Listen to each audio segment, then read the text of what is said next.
सबसे पहले जवाब दिया गया, भारत और पाकिस्तान का बंटवारा क्यों हुआ। आम धारणा के विपरीत भारत पाकिस्तान का बंटवारा ना तो हिंदू मुस्लिम तनाव की वजह से हुआ और ना ही उनकी किसी आवश्यकता की वजह से।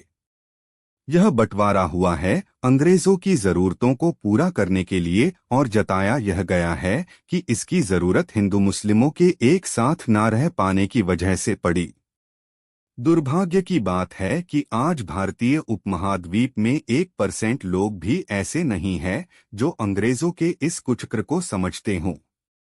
भारत विभाजन का बीज 1920 के दशक में अरब प्रायद्वीप में तेल क्षेत्रों की खोज के साथ ही पड़ गया था, जब अंग्रेजों ने समझ लिया था कि उनके हाथों में विशाल तेल भंडार के रूप में अकूत दौलत हाथ लग गई है।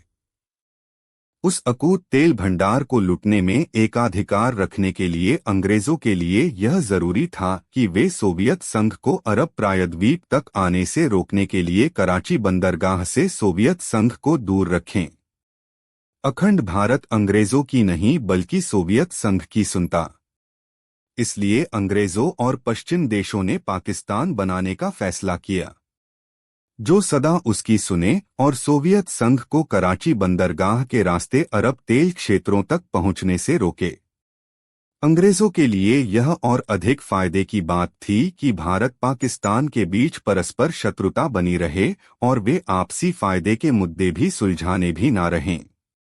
मेरा अंतर्राष्ट्रीय कूटनीति के इस सिद्धांत पर दृढ़ विश्वास है कि जब अचानक कोई घटना या परिस्थिति ऐसे बदल जाती है कि उससे आपको नुकसान पहुंचने लगे, तो जान लीजिए कि वह परिवर्तन अपने आप नहीं हुआ बल्कि किसी षड्यंत्र या कूट योजना का परिणाम है।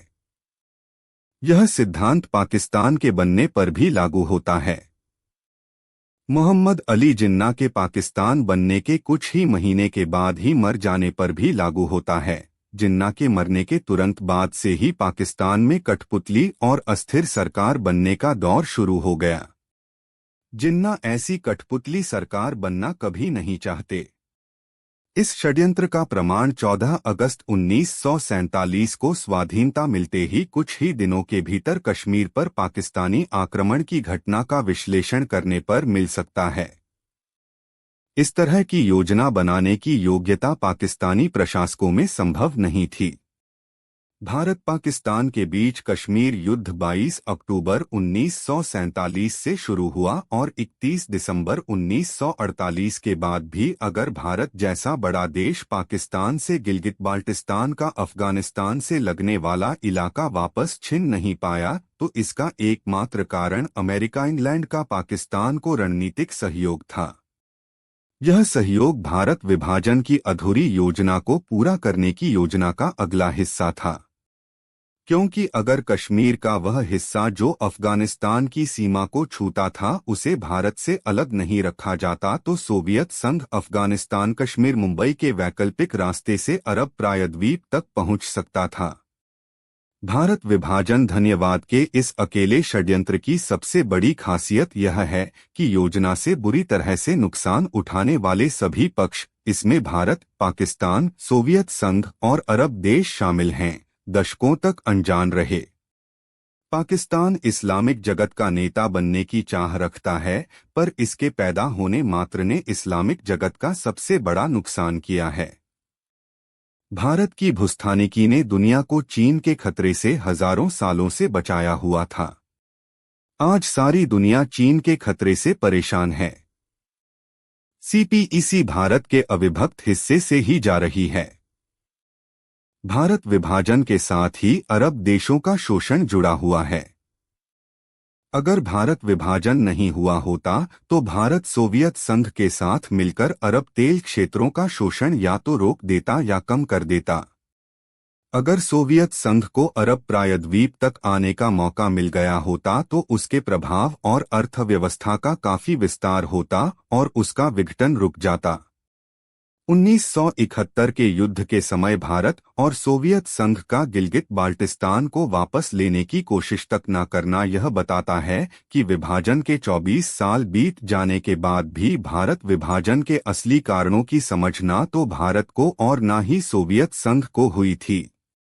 आम भारतीयों को विभाजन के 73 साल बीत जाने के बाद भी इस षड्यंत्र के असली कारणों की समझ नहीं आई है। यहाँ मैं उम्मीद करता हूँ कि शायद भारत के नीति निर्धारकों अब षड्यंत्र के असली कारणों की समझ आ गई होगी। हिंदू मुस्लिम सांप्रदायिकता की समस्या जितनी है नहीं उससे ज्यादा इस षड्यंत्र की वजह से बढ़ाई गई है। भारत के तथाकथित राष्ट्रवादियों का आजकल विभाजन के समर्थन में कोरा आदि में लेख यह बताता है कि ना तो उन्हें अविभाजित भारत के असाधारण भूस्थानिकी महत्व के बारे में कुछ पता है और ना ही उनमें अखंड भारत के प्रति कोई भावना है, न ही वे इतिहास से कोई सबक लेना चाहते हैं। यह कमी भारतीयों के खून में है। आखिर हजारों सालों से विदेशी आक्रांता बार बार आते रहे पर हमने कभी एक होकर उनका मुकाबला नहीं किया। अगर परस्पर खून के प्यासे पूर्वी और पश्चिमी जर्मनी 45 सालों बाद एक हो सकते हैं तो भारत और पाकिस्तान क्यों नहीं, जबकि इससे चीन को छोड़कर सारे विश्व को इससे फायदा है। धन्यवाद दोस्तों, इस पोस्ट को ज्यादा से ज्यादा शेयर लाइक करें और सब्सक्राइब भी करें।